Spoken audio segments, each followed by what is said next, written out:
અઢી મહિનાના અલીને હૃદયમાં કાણાને લીધે જીવ જોખમમાં મુકાતા તેની સર્જરી કરી તેને નવજીવન આપતી નારાયણ હોસ્પિટલ અમદાવાદની વાસ્તવિક ઇમરજન્સી સ્ટોરી ઇનસાઇડરમાં રજૂ કરી હતી. નારાયણ હેલ્થે તાજેતરમાં જીઓ ટીવી પર એક શક્તિશાળી નવી તબીબી દસ્તાવેજ શ્રેણી ઇનસાઇડરને લોકો સમક્ષ રજૂ કરી, જેમાં તબીબો અને તેમની ટીમે કટોકટીઓ પર પ્રામાણિક દેખાવ પ્રદાન કરે છે, જે દર્દીઓની વાસ્તવિક વાર્તાઓ શેર કરે છે, જેમણે જીવલેણ પરિસ્થિતિઓનો સામનો કર્યો હતો. અહીં અમદાવાદનો એક અસાધારણ કિસ્સો દર્શાવવામાં આવ્યો છે, જે માતા અને તેના શિશુની કરુણ યાત્રાને પ્રકાશિત કરે છે. આ પ્રેરણાદાયી વાર્તાની ઉજવણી અને પ્રદર્શિત કરવા માટે નારાયણ હોસ્પિટલ અમદાવાદે અમદાવાદ મેડિકલ એસોસિએશનના સમર્થન સાથે એક વિશિષ્ટ કાર્યક્રમનું આયોજન કર્યું. કાર્યક્રમમાં આદરણીય મહેમાન ડોક્ટર તુષાર પટેલ, એએમએના પ્રમુખ ડોક્ટર ઉર્વેશ શાહ, એએમએના માનદ સચિવ હતા. ઉપસ્થિતિમાં તબીબો, વ્યાવસાયિકો, કોર્પોરેટર પ્રતિનિધિઓ, વીમા વડાઓ અને હિંમતવાન માતા પિતાનો સમાવેશ થાય છે. અલી નામનું બાળક હૃદય અને કિડનીની ગંભીર સમસ્યા સાથે જન્મ્યું હતું. શરૂઆતમાં 25 દિવસ સુધી અન્ય હોસ્પિટલના વેન્ટિલેટર પર જીવિત રહેવા માટે લડ્યું હતું. પરિસ્થિતિના ગંભીર સ્વરૂપને ઓળખીને બાળકને તાત્કાલિક અમદાવાદની નારાયણ હોસ્પિટલમાં ખસેડવામાં આવ્યો હતો. અહીં ઇમરજન્સી સર્જરી ઝડપથી કરવામાં આવી. આખરે બાળકનો જીવ બચી ગયો. માત્ર 2.5 મહિનાની ઉંમરે શિશુને અમદાવાદની નારાયણ હોસ્પિટલમાં સ્થળાંતરિત કરવામાં આવ્યું, જ્યાં એક બહુ શિસ્ત ટીમ દ્વારા તાત્કાલિક ઓપન હાર્ટ સર્જરી કરવામાં આવી હતી. સર્જરી જન્મજાત હૃદયની ખામીઓને સંબોધિત કરી doctor Atul Mashelkar, doctor Vishal Changela, doctor Alpesh Patel, doctor Hetal Shah, doctor Tejas Kanjariya અને ડોક્ટર ઉર્વશી રાણાની આગેવાની હેઠળ સર્જિકલ ટીમે બાળકના પુનઃપ્રાપ્તિમાં નિર્ણાયકની ભૂમિકા ભજવી હતી. 14 દિવસની સઘન સંભાળ અને તબીબની ટીમના સમર્પિત પ્રયત્નો પછી શિશુની સ્થિતિમાં ધીમે ધીમે સુધારો થયો.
મારું નામ હર્ષિયા છે અને હું અલીની મમ્મી છું.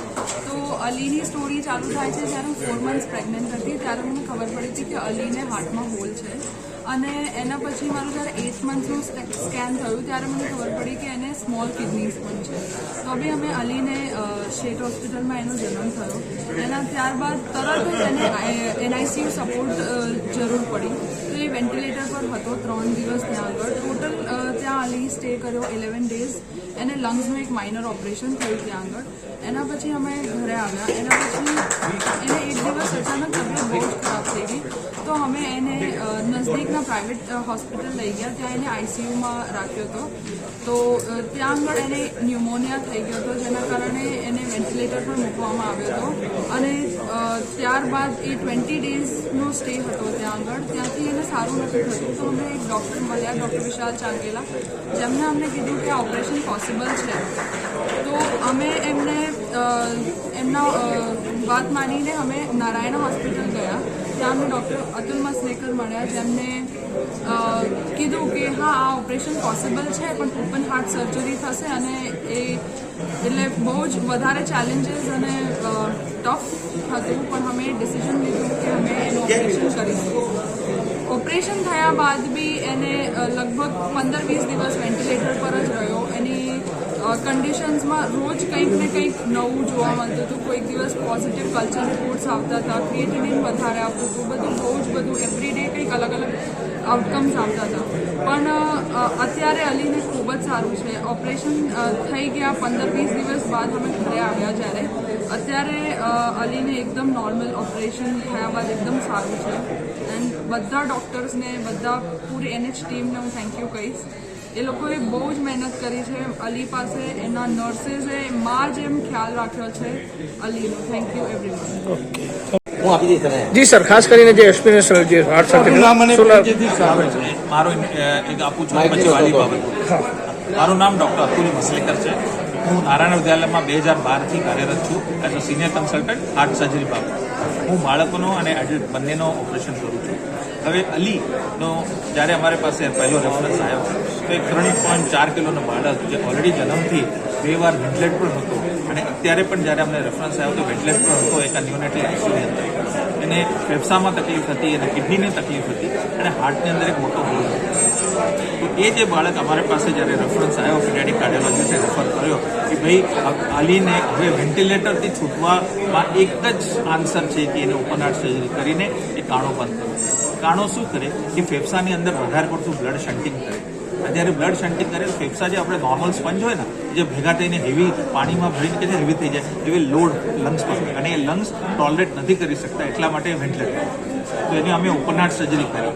પણ અમને જેવું લાગતું હતું કે ઓપન હાર્ટ સર્જરી તો રૂટીન અમે કરીએ જ છે, પણ એના પછી એ બાળક 16 દિવસ વેન્ટિલેટરમાં હતો અમારા આઈસીયુમાં. દર દિવસે મને ખબર છે કે દર દિવસે ભગવાનને કેટલી વાર હું યાદ કર્યો હતો એના બાબતમાં, કેમ કે અમે એક ટક થઈને બધા મળીને એક જ અમારા મનમાં વિચાર હતો કે અલીને સારા થઈને ઘરે જવાનું એ અમારા માટે મોટું ચેલેન્જ હતું અને અમે 16 દિવસ પછી સક્સીડ થઈ ગયા.